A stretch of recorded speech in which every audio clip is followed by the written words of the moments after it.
Hey, welcome back to Mr. News Art Class. It's wonderful to see your smiling faces today. Today I'm going to look at a drawing that my wife made of her grandfather's farmhouse and use this as an inspiration to talk about how we can use different values within our artwork.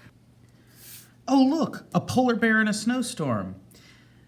I know you've all heard that joke where you look at a blank piece of paper and you call it a polar bear in a snowstorm because, you know, a polar bear is white, a snowstorm is white, a piece of paper is white.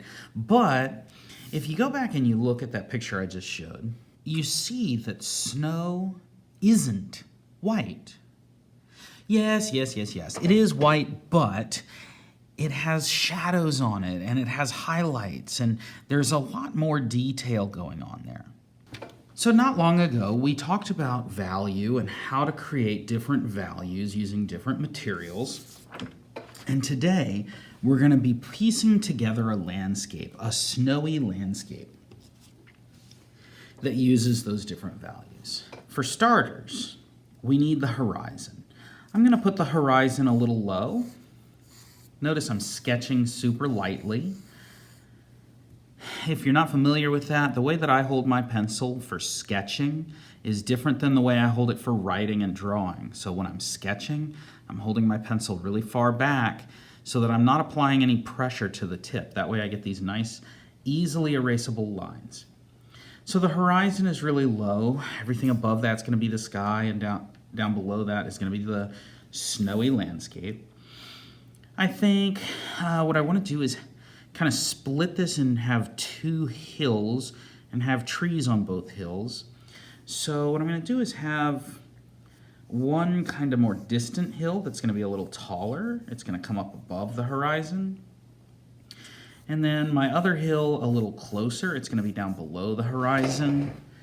I think I want to reshape that first one a little bit. There we go. So I'm just... You do it how you want. I'm just creating a couple of hills just so that my picture isn't quite as flat, because these hills are going to help to provide some shadows and they're going to help to provide some interesting details with value. Next, I kind of want to put some trees on these hills because, again, trees are going to cast shadows onto the ground, and that's going to create some really interesting shadows. So maybe up at the top of this hill, there's going to be a tree. Now I'm going to start a little bit below the top of the hill because it's going to be on my side of the hill. If it was on the other side of the hill, then I would start and overlap it behind the hill. But since it's on my side of the hill, I'm going to see the base of the tree where it goes down into the ground. And what you should never do, well, maybe never is a strong word, but what you shouldn't do for this, you shouldn't draw what we call a lollipop tree. No.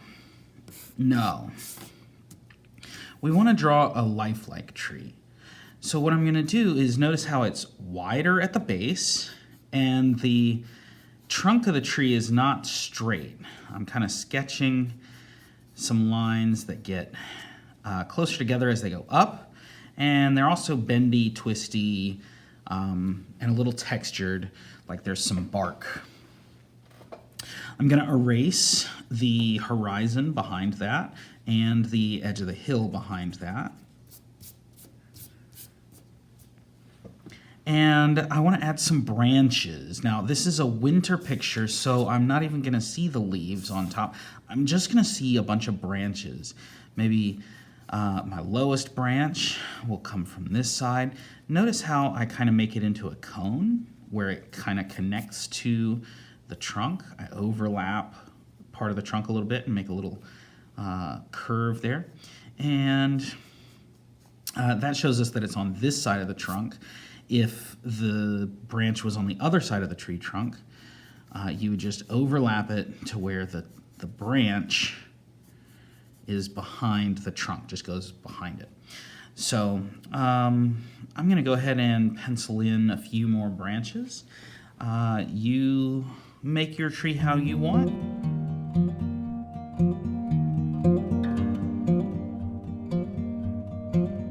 And as you can see here, I have created lots and lots and lots of branches, branches coming off of branches, and branches coming off of the branches that come off of branches, which come off the trunk.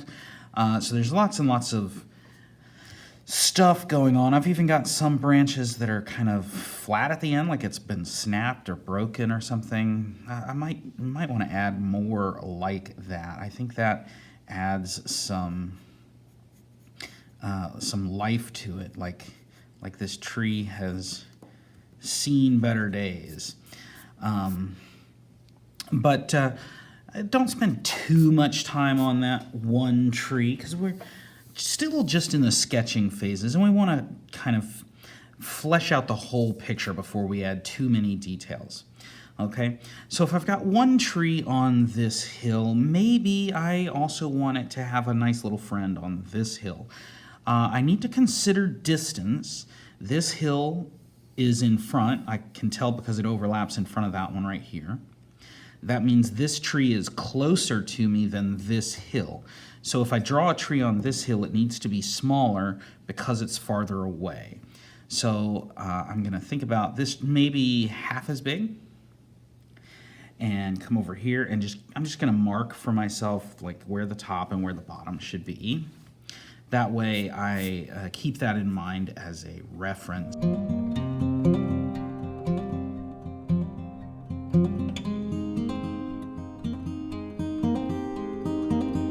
Okay, so again, I've got two trees. If you want, you could take some time to add some more. Something else that I think would work really well in this is to have some tiny little shoots of grass that stick up out of the snow. So for the most part, these hills are just covered in snow. But maybe there's a few rocks or little patches of grass. Maybe there's a big root that kind of pokes out of the snow here. Maybe it's going to be kind of a gnarly root that'll be poking up out of the snow. Maybe there's a little patch of grass or a couple of little tiny patches that are just peeking up out of the snow. Maybe a rock or something.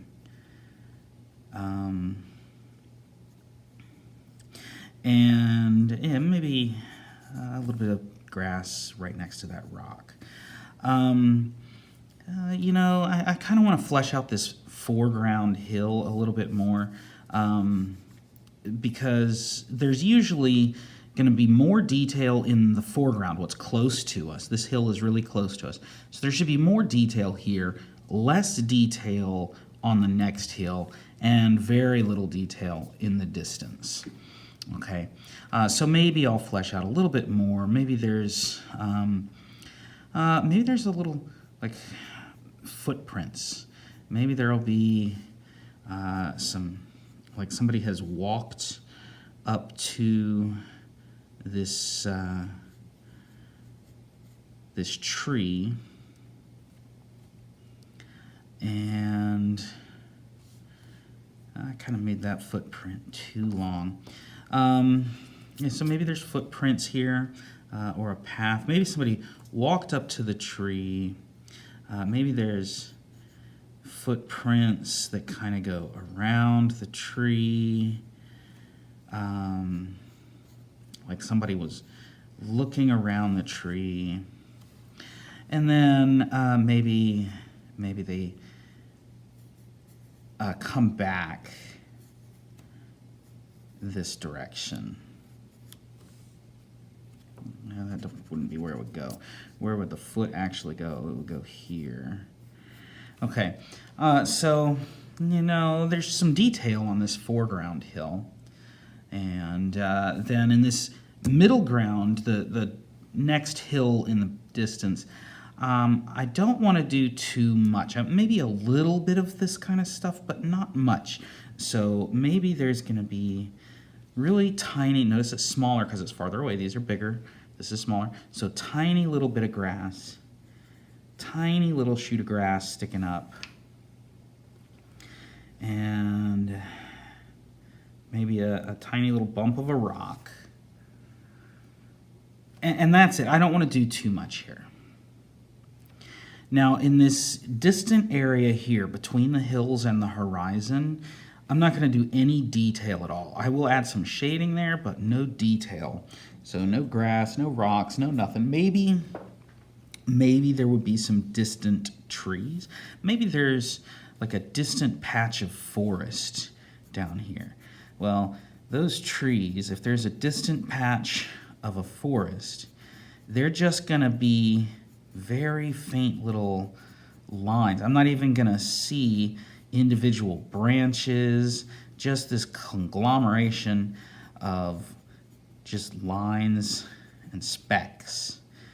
So if there's a distant forest off at the horizon or close to the horizon, just ever so slightly. Now, maybe it's getting closer to me as it comes this way, so I'm making not just further down, but also further up.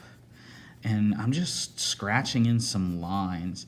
Now, I do want some taller, more vertical lines to be the most prevalent because it'll be tree trunks, but I also want to add in some sketchy lines in lots of different directions for little tree trunks here and there, okay? Okay, so I've got the basic elements. I think maybe one last little thing that I want to add would be some mountains on the other side of the horizon. So I'll still see the horizon, but there will be some mountains peeking up, and those will be a great little test of our value skills. Okay. Last, maybe the sun is going to be setting. So I don't want to do it like this. A lot of people, they'll draw the horizon and then they'll draw the sun, like where you see half of it poking up above. That can sometimes be, effective, but I think it's more effective to show the whole sun and show it really low in the sky. And I think right here in this little gap between hill and mountain is going to be a perfect place. And that might be too big. The sun, comparative to the rest of our picture, is not going to be a huge thing. It's going to be quite small because it's not like we're zooming in with a camera to look at it. A lot of times I'll see people do this kind of thing, but the sun will be like huge and it'll take up half the page, and no. Let's minimalize that. Let's emphasize the shadows in the picture more. Now, with our shadows, the first thing we need to consider is where the light source is. The sun is shining from behind everything, so all the shadows are going to come towards me. That means they're going to head towards the bottom of the page.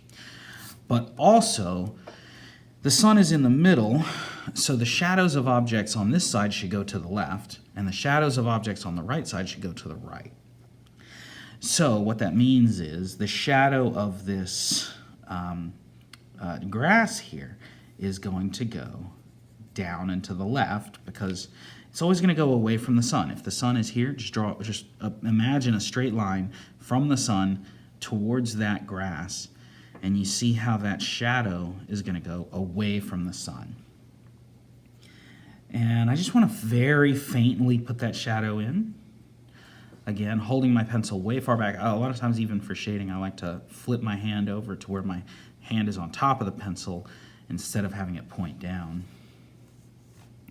And again, little shadow. Now, because the sun is so low, the shadows are going to be nice and long.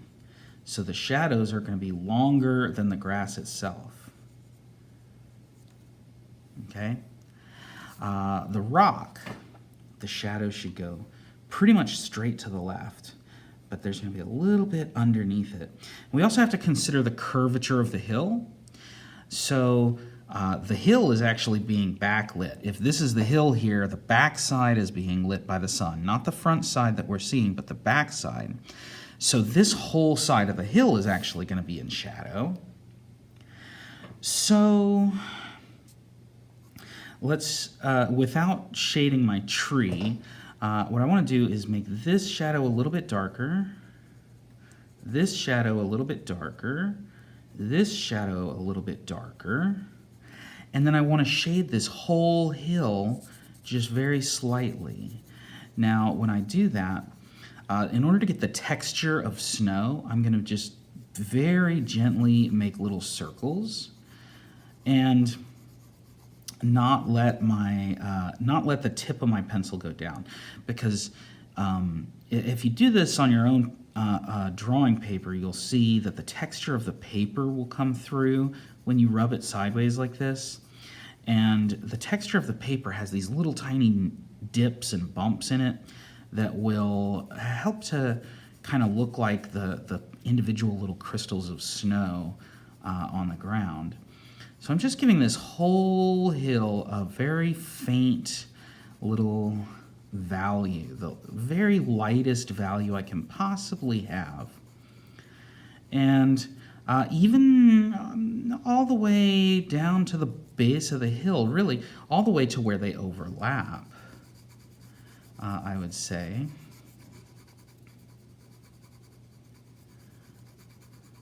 So there you can see kind of how this hill has been shaded. Now, one thing that I do want to focus on here is something called rim lighting. I can flip my pencil around and use the eraser. Not right at the edge. As a matter of fact, I like having this outline where you can see the edge of the hill. Some people like that, some people don't. It's totally up to you. I don't have a problem with that outline, but not right at the edge, but leave a tiny little space and erase, just pull out a highlight, what we call a rim light.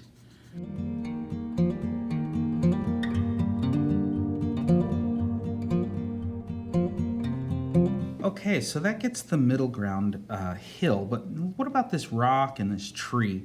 Now, both of those are going to be much, much darker than the snow, and this contrast is what's really going to pull this apart. So when we think about this rock here, what I'm going to do is make this a much darker gray than the snow around it. And again, I'm just going to leave, if you can see that, a tiny little rim light on the side where the light is shining over that hill.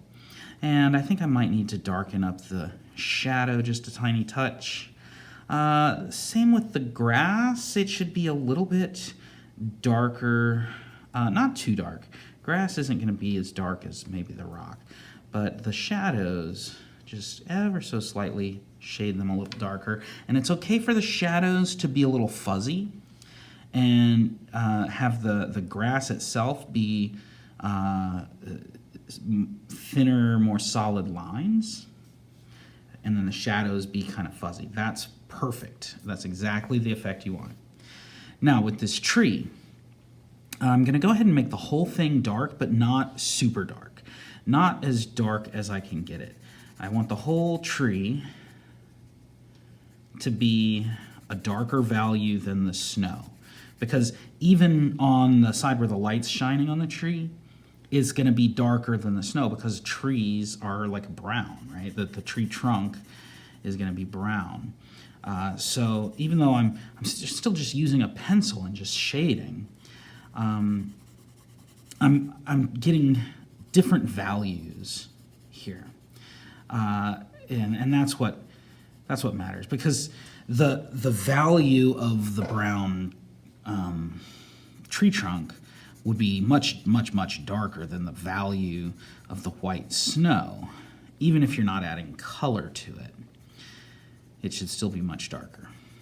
Okay, so I'm darkening up the entire tree for starters, but not as dark as I can possibly get it, just, you know, darker. And then I'm going to go back and push the shadows quite a bit.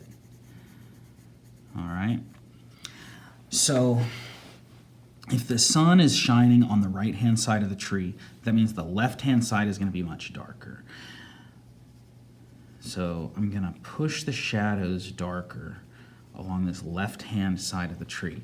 Now, wherever my branches overlap, there's also gonna be a shadow there. The left side of each branch is gonna be darker. And I just work my way up the entire tree, darkening up the left-hand side of the trunk and the left-hand side of every branch, whichever side is away from the sun. Okay, so I'm loving this gnarly tree, but there's one last thing about this tree that absolutely has to take place, and that is the shadow coming away from the sun. And it'll kind of curve as it goes down the hill. It's going to be a nice long shadow. And you see how I'm curving it as it comes down the hill? And it's going to have branches, shadows of branches, and they're not going to be perfectly clear. They're going to kind of fudge out, smudge out, and look less clear.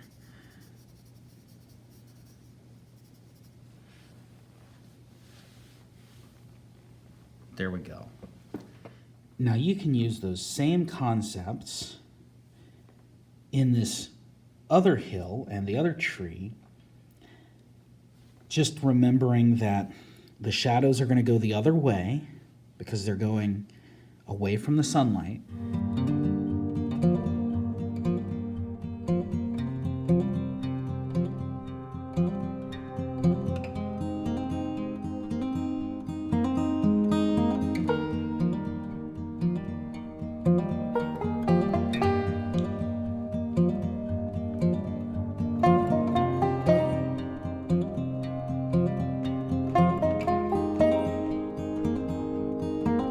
Now, something to notice about the difference between the two hills.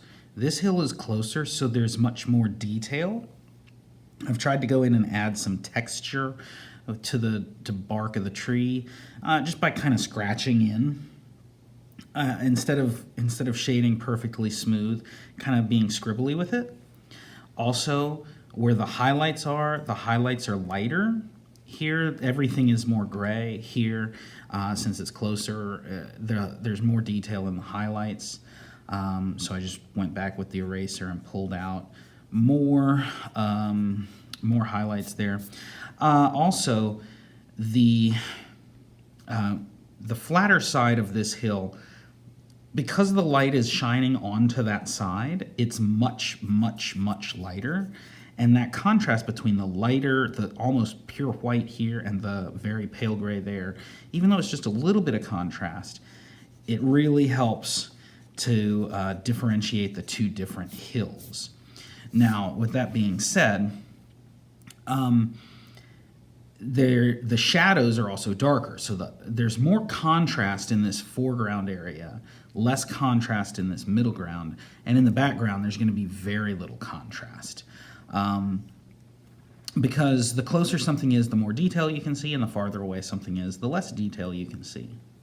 Now as we move back onto the background, first thing we need to understand about the distant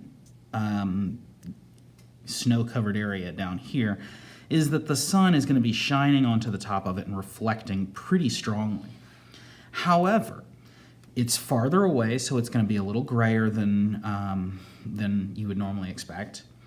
And also, we want to kind of have some undulations. We don't want it to just be flat. We want to have some kind of undulations. So what I'm going to do, first thing I'm going to do actually is just simply take some of this value here and just smear it with my finger across that background. Just to get a start with a very, very faint base layer. And then I'm just going to kind of work in some hilly shapes that just overlap each other. Just some hilly shapes. Very, very lightly, very, very faintly. And kind of get them smaller as they go farther away. Larger bumps as they're closer. But really, these are all just going to be smeared together in the end anyway, so if you mess that up, it's not the end of the world. We're just trying to get the illusion that there's more happening. It's not just flat, okay? Again, I'm just going to rub with a finger. Just blend those values together until it's very, very difficult to see those little hilly shapes that I shaded in. Notice that these two main hills, I've got this kind of outline on them, this nice dark outline. It's not super dark, like a black, but it's, you know, there's a visible outline there. But with these hills in the distance, these little bumps, these little ridges, there's not a line, it's just smudgy. Now, as I move on to these mountains in the distance, they are definitely backlit by the sun. The mountain is, you know, in front, the sun is shining on the back, not the front, it's shining on the back, so they need to be darker. But again, they don't want to be super dark because as things get farther away, they get grayer, less contrast. So this hill overlaps that hill. So this hill I made it the darkest, also because it's right there in front of the sun, so it's the most backlit.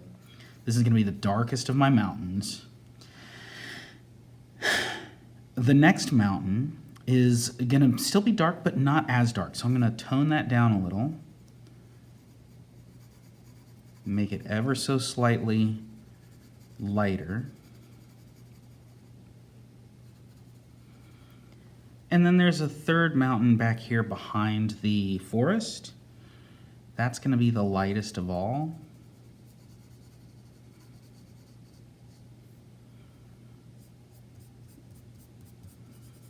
Just barely there. Now the forest I've made out of these lines, these sketchy, scratchy lines. And I can darken the space between those lines just by smudging the lines into each other. And last but not least is the sky. I could leave the sky completely white, but that would kind of be, I mean, right now it just kind of looks very empty. Now I do have some smudgy fingerprints that I might be able to use to my advantage, but I definitely need to do something to tone this, bring this down, because the just this huge empty space at the top feels quite ominous and kind of oppresses the rest of the picture. So I planned this out in the beginning thinking if it's a sunset, then it's going to be bright down here, but it's going to be darker as it goes up in the sky. So with that thought, I'm going to shade, not too dark because it's not going to be like nighttime yet, but shade all the way across the top just to get a base value to start with. Now that's sort of a medium value. And as I come down, I want to be very gentle. Now, so just to kind of blend that down, what I'm going to do is blend this way. If I kept my paper that way, I'd be going up and down, but it's easier for me to go side to side, so I turn my paper. And just smearing, just smudging.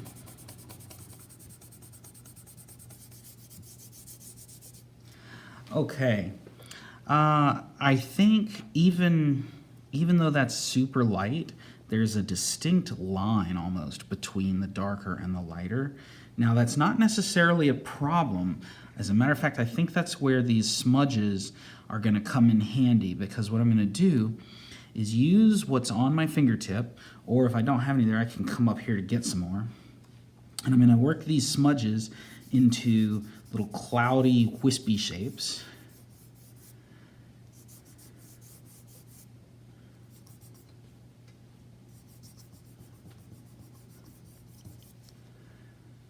And